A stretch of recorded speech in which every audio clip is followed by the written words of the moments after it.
எபிரேயருக்கு நிருபம் 11ஆம் அதிகாரம் 7வது வசனம் சொல்லுகிறது, விசுவாசத்தினாலே நோவா தற்காலத்திலே காணாதவைகளை குறித்து தேவ எச்சரிப்பு பெற்று பயபக்தி உள்ளவனாகி தன் குடும்பத்தை ரட்சிப்பதற்கு ஒரு பேழையை உண்டு பண்ணினான் என்று சொல்லி வாசிக்கிறோம்.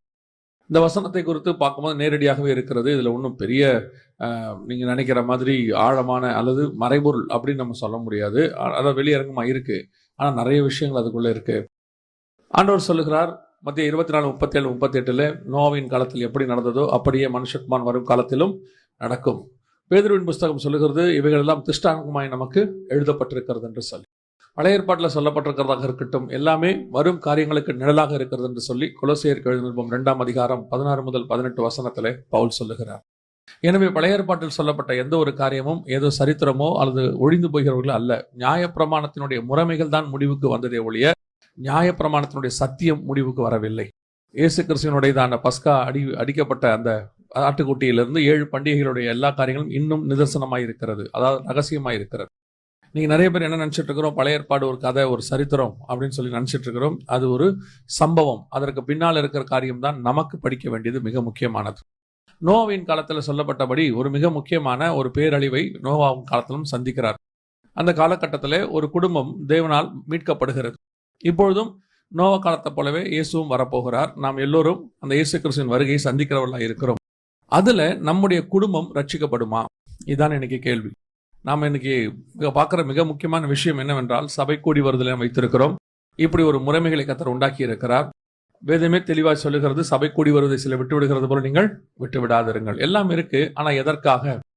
why we are in church, அதான் முக்கியம். சபைக்குள்ளே நாம் ஏன் இருக்கிறோம் என்பதுதான் ரொம்ப முக்கியம். காரணம், இன்னைக்கு கடைசி காலத்தில் சபை என்பது ஒரு ரிலிஜியஸ் சைட்டாக மாறிவிட்டது. அதாவது நாங்கள் எல்லாம் கிறிஸ்தவர்கள் கூடி வந்து ஆராதிப்பதற்கு ஞாயிற்றுக்கிழமையில ஒரு 2 மணி நேரத்துக்கு ஒரு இடம். அப்படியானால் இந்த நமக்கு இருக்கிறதான அந்த ஆவிக்குரிய வாழ்க்கை அல்லது கர்த்தரோடு கூட இருக்கக்கூடியதான ஐக்கியம் என்பது என்ன? அதான் ரொம்ப இம்பார்ட்டன்ட். வேர்ல்டு வந்து குளோபல் வார்மிங்ல இன்க்ரீஸ் ஆகி ஹை அலர்ட் கொடுத்துருக்காங்க, வேர்ல்டு வைட் கொடுத்துருக்காங்க, இந்தியன் கவர்மெண்ட்டுக்கும் கொடுத்துருக்காங்க, எல்லாருமே கொடுத்துருக்காங்க. we are crossing 1.5 டிகிரி செல்சியஸ்ன்னு சொல்லி கவர்மெண்ட்ஸ், அதாவது ஆல் ஓவர் மீடியாவில் வந்திருக்குது. 1.5 தாண்டிடுச்சு. நம்முடைய மேக்சிமமே 3 தான். 3.5 இருந்தால் பூமி எரிஞ்சிடும். அதாவது டோட்டல் பூமியும் எரியும் 3.5க்கு வந்துட்டா. அதான் அவங்களும் சொல்றாங்க, ஐநாவுடைய ரிப்போர்ட் சொல்லுது. நேற்று 1.5 நம்ம கிராஸ் பண்ணிட்டோம், இனி high alert, any time anything can happen அவங்க சொல்லி வச்சிருக்காங்க. இதைத்தான் பைபிள் சொல்லுது. 2 பேதுருவின் புஸ்தகம் 3ஆம் அதிகாரம் 10ஆம் வசனத்தில், கர்த்தருடைய நாள் இரவிலே திருடன் வருகிற விதமாய் வரும், அப்பொழுது வானங்கள் மடமடவென்று அகன்று போகும், பூதங்கள் வெந்து உருகி போகும், பூமியும் அதில் உள்ள கிரியைகளும் எரிந்து அழிந்து போகும். த சேம் ஆண்டவர் 2000 வருஷத்துக்கு முன்னாடி சொன்னது குளோபல் வார்மிங். அப்போ குளோபல் வார்மிங்னா என்னன்னே தெரியாது. அன்னைக்கு எந்த விதமான கார்பன் டை ஆக்சைடும் கிடையாது, இன்னைக்கு மாதிரி வாகனங்கள் கிடையாது, எதுவுமே கிடையாது. இன்னைக்கு அத்தனையும் நம் கண்களுக்கு முக நிதர்சனமாக இருக்கிறது. நாம் இதிலிருந்து எப்படி ஆக்கினிக்குள்ளாக தீர்ப்பிலிருந்து நாம் எப்படி தப்பிக்க போகிறோம், அதுக்கு தான் சர்ச்சுக்கு வரணும். வெளியே இருக்கிறவங்களுக்கு இது தெரியாது பாருங்க. அவங்களுக்கு இது வரும்னு வேணா தெரியுமே ஒழிய இதுல இருந்து எப்படி தப்பிக்கிறதுங்கிறது சபைக்குள்ள இருக்கிறவனுக்கு மட்டும்தான் தெரியும். உலகம் ஆக்கினிக்குள்ளாக தீர்க்கப்படும் என்பது உலகத்துக்கு கூட தெரியும், ஆனால் அதுல இருந்து தப்பிக்கிறது எப்படி என்பது நோவாவுக்கு மட்டும்தான் தெரியும். அப்ப சபைக்கு தெரிகிறதா? சபை ஆயத்தப்படுகிறதா கிறிஸ்துவை சந்திப்பதற்கு? ஏதோ வருக வருதுன்னா சும்மா ஏதோ ஒரு உபதேசமா உங்களுக்கு சொல்லிட்டு உங்களை காப்பாற்றுறதுக்கு அப்படி சொல்றோமா? இல்லை. சபை என்பது என்ன? ஒரு பேழை மாதிரி. வரப்போகிறது அழிவிலிருந்து உங்களை காப்பாற்றுவதற்கு நோவா 100 வருஷத்துக்கு முன்னாடி பேழையை ரெடி பண்ணிட்டே இருக்கிறார். 500வது வருஷம் கர்த்தர் பேசுறாரு, 600வது வருஷம் ஜலப்பிரளயம் வருது. 100 வருஷமா கர்த்தர் நோவா சொல்லிக்கிட்டே இருக்கிறாரு. அதுக்கு நடுவில் பேழையை ஆயத்தம் பண்ணிட்டே இருக்கிறார். அதே மாதிரி தான் சபை ஒரு பக்கம் உங்களை ஆயத்தப்படுத்திக்கிட்டே இருக்கிறது. எதுக்காக ஆயத்தப்படுத்துகிறது? வெறும் கல்லறைக்கு போய் உங்களை புதைக்கிறதுக்கு தான் சபையை தேவைன்னா அப்படி ஒரு சபை தேவையில்லை நமக்கு. அப்ப எதுக்கு சபை? சபை என்பது வேறொரு காரியத்துக்காக உருவாக்கப்பட்டது. நோவா உள்ளும் புறமும் கீழ் பூசி பேழையை உண்டு பண்ணி கொண்டிருந்தான், ஆயத்தப்படுத்திக்கிட்டே இருந்தான். வேலை முடிவடையும் போது ஜலப்பிரளயமும் வந்தது. நான் அதை ஆப்போசிட்டா பார்ப்பேன். ஜலப்பிரளயம் வர்றதுக்குள்ள அவர் வேலையை முடிச்சிட்டார். அதே மாதிரிதான் சபை இருக்கணும். கிறிஸ்துவை சந்திப்பதற்கு நாம் ஆயத்தமா இருக்கிறோமா? Are we ready? அதான் இங்க கேள்வி. சர்ச்சுக்கு வந்துட்டு போகும்போது வாட்ஸ் த டிஃபரன்ஸ்? நாங்கள் சபைக்கு வந்துட்டு போகும்பொழுது ஒவ்வொரு நாளும் கர்த்தர் ஏதோ ஒரு காரியத்தை எங்களோட கூட பேசுவார், ஏதோ ஒன்று செஞ்சுக்கிட்டே இருப்பாரு. ஆனால் இன்னைக்கு சபை அந்த இடத்துல இருக்கிறதா? சபை நான் போதிக்கிறதை சொல்லவில்லை, கேட்கிற ஒரு இடத்துல நான் சொல்லுகிறேன். அப்போ வசனம் தெளிவா சொல்லுது, ஒரு பெரிய ஆக்கினத்துக்கு தப்பிக்கும்படிதான் நோவா பேழையை உண்டு பண்ணினான். அப்ப இன்னைக்கு இந்த பேழை, இதான் பேழை உங்களை உண்டு பண்ணிக்கிட்டு இருக்கிறாங்க, ரெடி பண்ணிட்டு இருக்கிறாங்க. அப்போ நாம ஆயத்தம் ஆகிறோமா அப்படின்னு சொன்னா அதுக்கு ஒரு 2-3 விஷயங்கள் இருக்கிறது. அது இருந்தால் ஒரு ஆயத்தம் நமக்கு நடக்கும். இப்போ வந்து ஆயத்தம் பண்றதுக்கான ஒரு இனிஷியேட்டிவான விஷயத்தை தான் சொல்றோம். இது ஒரு நிறைய ப்ராசஸ் இருக்கு. அந்த வசனத்தை திருப்பி வாசிங்க பார்ப்போம். 11ஆம் அதிகாரம் 7வது வசனம். விசுவாசத்தினாலே தற்காலத்தில் காணாதவைகளை குறித்து தேவ எச்சரிப்பு பெற்று. இதுதான் சபைக்கு இருக்க வேண்டிய முதல் காரியம். ஃபர்ஸ்ட், தற்காலத்தில் காணாதவைகளை குறித்து தேவ எச்சரிப்பு பெற்று அப்படின்னு இருக்கிறது. அப்ப தற்காலத்தில் காணாதவைகளை குறித்து தேவ எச்சரிப்புனா என்ன? நம்ம எல்லாருக்குமே காண்கிறவைகளை குறித்து தேவ எச்சரிப்பு இருக்கிறது. இப்ப நடக்கிறத பத்தின எச்சரிப்பு இருக்குது. இப்போ உங்களுக்கு தெரியும், காலேஜில் சீட்டு கிடைக்காது, உடனடியாக போய் பையனுக்கு என்ன செய்யணும்? முதலே அட்மிஷன் போடணும். தெரியும், எங்க ட்ரெயினுக்கு ஊருக்கு போக போறோம், ட்ரெயினுக்கு டிக்கெட் கிடைக்காது, உடனே ரிசர்வ் பண்ணி வச்சிருங்க. எச்சரிப்பு இருக்குது. நாளைக்கு இன்னைக்கு லாக்டவுன் இருக்கு அல்லது லீவ் போற போது இன்னைக்கே நம்ம வாங்கி வச்சிருவோம். எச்சரிப்பு இருக்கிறது. ஆனால் என்ன நடக்கும்னே தெரியாது. அவைகளை குறித்த எச்சரிப்பு உங்களுக்கு வரணும்னு பைபிள் சொல்லுது. இந்த செகண்ட் விஷன் சொல்லுவாங்க. அத்தனை பேருக்கும் அந்த செகண்ட் விஷன் பைபிள்ல இருந்துச்சு. இன்னைக்கு சர்ச்சுக்கு இல்லாத ஒரு மிகப்பெரியதான, அதுக்கு பேர் தான் ஆவிக்குரிய குருடம், ஆவிக்குரிய ஸ்பிரிச்சுவல் பிளைண்ட்னஸ் அப்படின்னு சொல்லுவாங்க. இப்ப பாருங்க, ஏனோக்கு பேசுறார், அறிவிக்கிறார். யூதாவின் புஸ்தகம் 14:15 இருக்குது. ஏனோக்கு அறிவிக்கிறார். எதை பத்தி அறிவிக்கிறார்னு பாருங்களேன், ரொம்ப ஆச்சரியமாக இருக்கும். 1000 பரிசுத்தவான்களோடு கூட தேவன் பூமியை நியாயம் தீர்க்க வருகிறார் அப்படின்னு இருக்கு. இது என்ன? இது எதை பத்தின தரிசனம் தெரியுமா? அவருக்கு ஜலப்பிரளயத்தை பத்தின விஷன் இருக்குது. அதை பத்தி தான் அவர் பேசுறாரு. ஆனா அவர் சொன்னது எதை பத்தினா செகண்ட் கம்மிங் ஆஃப் கிரைஸ்ட பத்தி பேசிட்டு இருக்கிறார். இதுதான் செகண்ட் விஷன். அன்னைக்கு உள்ள தரிசனம் ஒண்ணு இருக்குது, அதை பத்தி அவர் சொல்றாரு. நோவா காலத்துல வரப்போறத பத்தி முன்னாடியே அவர் அறிவிக்கிறார். ஆனால் அவருக்கு இன்னொரு விஷன் இருக்குது. எதை பத்தி அப்படின்னு கேட்டீங்கன்னா, கிரைஸ்டுடைய செகண்ட் கம்மிங் பத்தின விஷன் இருக்குது. இப்ப நீங்க ஆபிரகாம் எடுத்துக்கொள்ளுங்க. நம்ம எல்லாரும் என்ன செய்யறோம்? ஆபிரகாம் கானான் தேசத்துக்கு போகனாரு, தேசத்தை சுதந்திரிப்பது எப்படின்னு கேட்டாரு, பிள்ளை இல்லைன்றது எப்படின்னு கேட்டாரு, எல்லாம் இருக்குது. அதே நேரத்தில் அதே எபிரேயர் 11ஆம் அதிகாரத்தில் நீங்கள் வாசிக்கும் போது நல்ல கவனிங்க, 13வது வசனம் வாசிங்க பார்ப்போம். எபிரேயர் 11:13. இவர்கள் எல்லாரும் வாக்குத்தத்தம் பண்ணப்பட்டவைகளை அடையாமல் தூரத்திலே அவைகளை கண்டு நம்பி அணைத்துக் கொண்டு, தூரத்திலே அவைகளை கண்டு. இதான் விஷன். வசனம் சொல்லுது, இதை அல்ல அதிலும் மேன்மையான பரமதேசத்தை அவன் நாடினான் அப்படின்னு இருக்கு. அப்படின்னா என்ன அர்த்தம்? அவருக்கு கானானை பத்தின விஷன் இருக்கு, ஐசக்க பத்தின விஷன் இருக்கு, அந்த இடத்துல தேசத்தை சுதந்திரிக்கணும், எல்லாம் இருக்கு, தற்காலத்தில் உள்ளது இருக்கு. அதே நேரத்துல ஃபியூச்சர்டிக் விஷன் ஒன்று இருந்துச்சு அவருக்கு. யார வேணாலும் எடுத்துக்கொள்ளுங்க, மோசையை எடுத்துக்கொள்ளுங்க. பார்வோன் குமாரத்தின் மகன் எனப்படுவதை வெறுத்து, அடுத்த வசனம் சொல்லுது, இனி வரும் பலன் மேல் நோக்கமாகி. இந்த ஃபியூச்சர்டிக் விஷன் எதிர்காலத்தில் வரக்கூடியதான ஒரு தற்காலத்தில் காணாதவைகளை குறித்து தேவ எச்சரிப்பற்று. இன்னைக்கு கிறிஸ்தவர்கள்ட்ட, சபை கிட்ட, குறிப்பா ஆவிக்குரிய சபைக்கு அந்த கண்ணு ஓப்பனே ஆகல. இன்னைக்கு சபைக்கு எதுக்கு வரோம்? இன்னைக்கு ஆசீர்வாதம். இன்னைக்கு உள்ள பிள்ளைகளுக்கு, என் பிள்ளைக்கு பொண்ணுக்கு கல்யாணம் ஆகணும், என் பையனுக்கு வேலை கிடைக்கணும், வீடு கட்டணும், வாசல் கட்டணும். சபை இன்னைக்கு உள்ள தரிசனத்தில் இருக்கிறது. இந்த இன்னைக்கு உள்ள தரிசனத்தில் இருக்கிறது நான் உங்களுக்கு தப்புன்னு சொல்லல. ஆனால் இந்த தரிசனம் உங்களோட கூட முடிஞ்சு போயிடும், அழிஞ்சு போயிடும். ஆனால் அதற்காக நீங்க சர்ச்சுக்கு வரீங்களா? இப்ப யோசிச்சு பாருங்க, உலகத்தாரும் சம்பாதிக்கிறாங்க, அவங்களும் வீடு கட்டணும்னு ஆசை இருக்குது, உங்களுக்கும் இருக்குது. அவங்களுக்கும் பொண்ணுக்கு நல்ல கல்யாணம் பண்ணணும்னு ஆசை இருக்கு, உங்களுக்கும் இருக்கு. அவர்களுக்கும் பையனுக்கு நல்ல வேலை கிடைச்சு செட்டில் ஆகணும்னு இருக்கு, உங்களுக்கும் இருக்கு. அப்போ உங்களுக்கும் ஆவிக்குரியவர்களுக்கும் உலகத்துக்கும் என்ன டிஃபரன்ஸ்? அவனுக்கு இல்லாத ஒரு விஷன் உங்ககிட்ட எங்கிட்ட இருக்குது. அவனுக்கு இருக்கிற அதே விஷன் தான் எனக்கும் இருக்கு, அதே ஆசை தான் எனக்கும் இருக்கு, அவருக்கு இருக்கிற அதே ஆசீர்வாதம் தான் எனக்கும் இருக்குன்னா, அப்ப நான் ஏன் சர்ச்சுக்கு வரணும்? அப்ப நான் வர்றதுனால எனக்கு என்ன பிரயோஜனம்? சபைக்கு வர்றதுனால என்ன பிரயோஜனம்? அவர் உழைச்சி நல்ல வீடு கட்டுறாரு, நான் ஆசீர்வாதமா கத்தர் கொடுத்தாருன்னு வீடு கட்டுறாரு, அவ்வளவுதான். அவர் என்ன சொல்றாரு? அவர் கடவுளுக்கு அதை பிரதிஷ்டை பண்றாரு, நாம நம்ம தேவனுக்கு அதை பிரதிஷ்டை பண்றோம். இன்னும் சொல்ல போனா நம்மளை விட பெரிய வீடு அவர் தான் கட்டுறாங்க, நம்மளை விட பெரிய லெவல்ல அவங்க தான் இருக்கிறாங்க, உலகத்தான் தான் இருக்கிறாங்க. பைபிளே அப்படிதான் சொல்லுது. ஒளியின் பிள்ளைகளை பார்க்கலாம் பிரபஞ்சத்தின் பிள்ளைகள் எப்படி இருப்பாங்க? ஞானம் உள்ளவர்களா இருப்பாங்க. அப்பனா நான் அதுக்காக தான் சர்ச்சுக்கு வரேனா அப்படின்னா, இதுவும் உண்டு. அதை அல்ல, அதிலும் மேன்மையான இன்னொன்னு இருக்கு. அந்த விஷயம் சர்ச்சுக்கு வரணும், அது ஓபன் ஆகணும். முதல்ல அந்த ஐ ஓபன் ஆகணும். அதுக்காக மட்டுமே நீங்கள் சபைக்கு வருகிறீர்கள். அதை தேடுங்கள். முதலாவது தேவனுடைய ராஜ்யத்தையும் நீதியையும் தேடுங்கள், பின்பு இவை யாவும் உங்களுக்கு கூட கொடுக்கப்படும். இது ஆண்டவர் கண்டிப்பா கூட கொடுப்பாரு. இதை இல்லனே சொல்லல. நம்ம ஆண்டவர் நம்ம தரித்திரமா அலையணும்னு அவர் ஆசைவே படவே இல்லை. நம்மை ஐஸ்வர்யனாக்க முடிதான் அவர் தரித்திரனானார். அவர் ஒரு நாள் நீங்கள் தரித்திரமா இருக்கணும்னு விரும்பவே இல்லை. அது ஒரு காலகட்டம் கடந்து வருவோம், உபத்திரவத்தின் பாதை. அதுக்கு 2 மடங்கு கர்த்தர் ஆசீர்வதிச்சிருவார். எல்லாருக்குமே ஆண்டவர் கொடுக்கிறாரு, இல்லைன்னு சொல்லல. ஆனால் உங்களுடைய என்னுடைய விஷன் எதை குறித்து இருக்கிறது? தற்காலத்தை குறித்தா அல்லது தற்காலத்தில் காணாதவைகளை குறித்தா? அதான் அது அந்த விஷனை நீங்க கிராஸ் பண்ணி போனா மட்டும்தான் இது சாத்தியமாகும், அச்சீவ் பண்ண முடியும். வரப்போற ஆக்கினைக்கு நீங்களும் உங்கள் குடும்பமும் தப்பிக்க வேண்டும் என்றால் வரப்போகிறத பத்தின விஷன் உங்களுக்கு இருக்கணும், அதை பத்தின எச்சரிப்பு உங்களுக்கு இருக்கணும். அந்த எச்சரிப்பு இல்லையே. பாருங்க, சோதோம் மோசமா இருக்குதுன்னு லோத்துக்கு நல்லா தெரியுது, நல்லா தெரியுது. வசனம் சொல்லுது, அவர் நாள்தோறும் அவைகளை கண்டு மனம் பாதிக்கப்பட்டு, எல்லாம் இருக்கு அவருக்கு, சூப்பரா இருக்கு.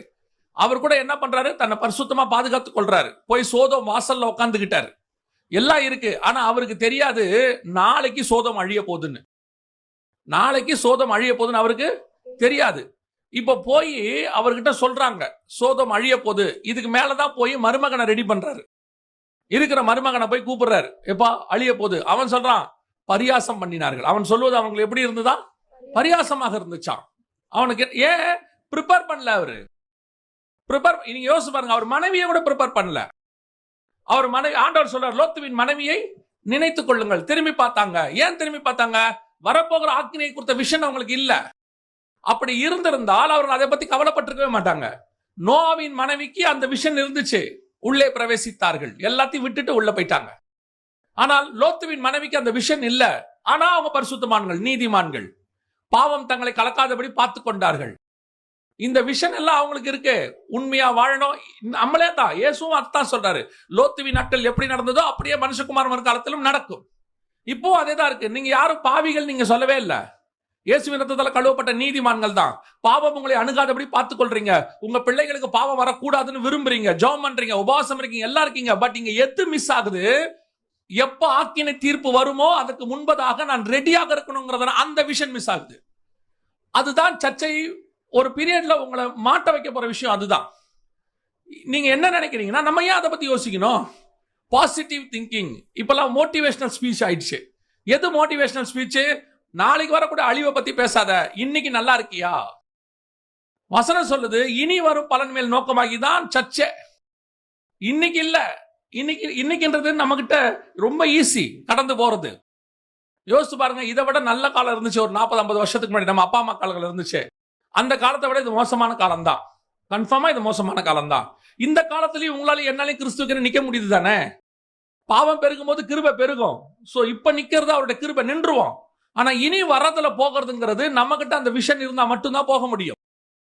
இன்னைக்கு சபை அந்த இடத்தில் இல்லைன்னு தான் நான் சொல்றேன். அதனாலதான் வசனம் சொல்லுது, தற்காலத்தில் காணாதவைகளை குறித்து நோவா தேவ எச்சரிப்பு பெற்று. அந்த அந்த அந்த எச்சரிப்பு வரணுமே.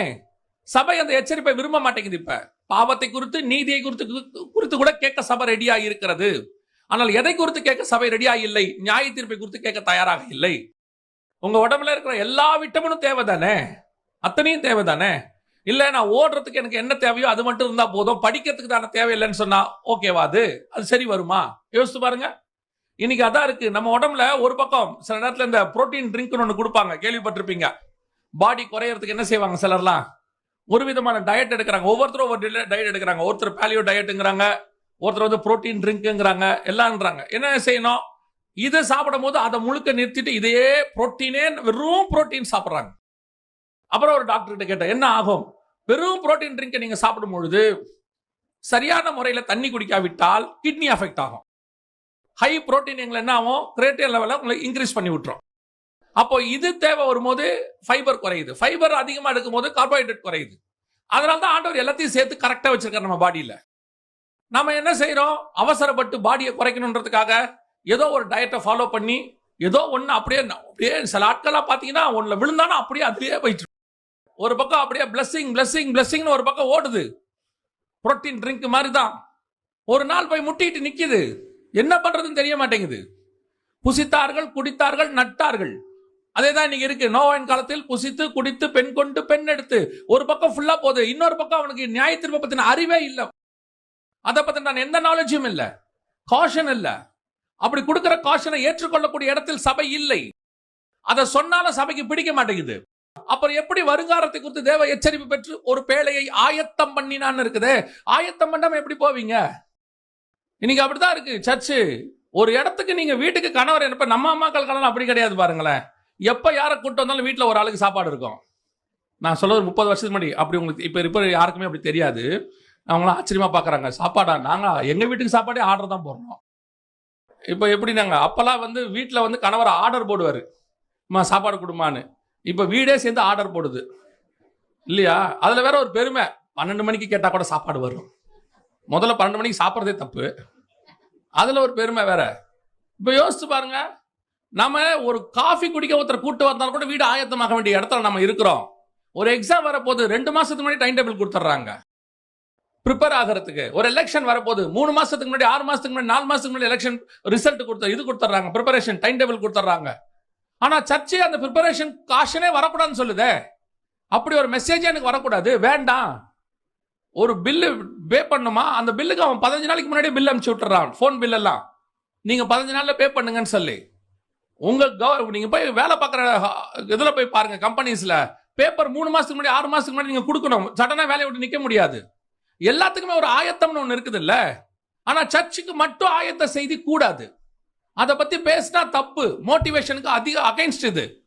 அது என்னங்க, அவர் எப்ப பார்த்தாலும் வருகை வருது, நீங்க எப்ப பார்த்தாலும் வருகையை பத்தி பேசவே மாட்டேங்கிறீங்க. அதனாலதான் ஆண்டவர் இப்ப அதை பத்தி மட்டுமே பேசுறதுக்கு வேற ஒரு சிச்சுவேஷன் ஆகி போச்சு.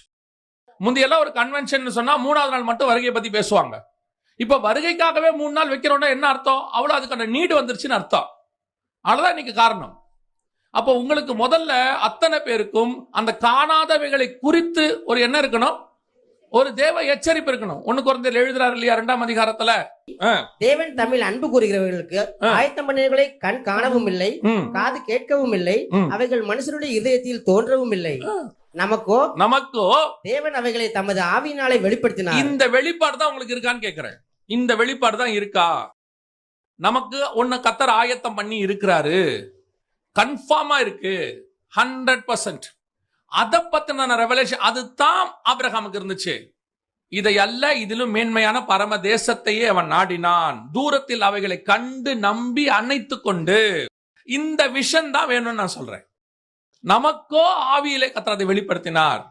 இந்த விஷன் இல்லாத சர்ச் வருகையில போகாதுன்னு நான் சொல்றேன். அவ்வளவுதான், ஒரே விஷயம் தான். ஏன்னா அந்த விஷன் இருந்தால்தான் நீங்க அதுக்கு ஆயத்தமாவீங்க. இல்ல வெறும் ஆராதிச்சுட்டு வாக்குத்தத்தத்தை வாங்கிட்டு தசவாங்காணிக்க கொடுத்துட்டு இந்த வாரம் என் ரிலீஜியஸ் வேலை முடிஞ்சிருச்சு அப்படின்னு ஒரு சாட்டிஸ்பாக்சனோட போனீங்கன்னா, அடுத்த வாரத்துக்கு உள்ள நடுவுல வருகை வந்தா என்ன ஆகும் உங்க நிலைமை? No chance. அந்த விசுவாசம் எதுல இருக்குது? வரப்போறதுங்கிறத நீங்க விசுவாசத்தான விசுவாசம். இப்ப அந்த அறிவே இல்லைன்னா, அந்த வெளிப்படுத்தப்பட்ட அந்த அறிவே இல்லைன்னா, சோ முதலாவதாக சபைக்கு இருக்க வேண்டியது, கர்த்தர் எதிர்பார்க்கிறது என்னன்னா, காணாதவைகளை குறித்ததான இனி வரும் பலன் மேல் நியமிக்கப்பட்டவைகள், ஃபியூச்சர், அந்த செகண்ட் விஷன் சொல்லுவாங்க. ஒவ்வொருத்தரும் செகண்ட் விஷன் இருக்கணும். நோவாக்கிட்ட அந்த செகண்ட் விஷன் இல்லாம போயிருச்சு. இது இருந்துச்சு, ஜலப்பிரளயம் வரப்போது ஆயத்தப்படுத்தணும் எல்லாம் இருந்துச்சு. அதுக்கு அடுத்த விஷன் அவர்கிட்ட இல்லாம போயிடுச்சு.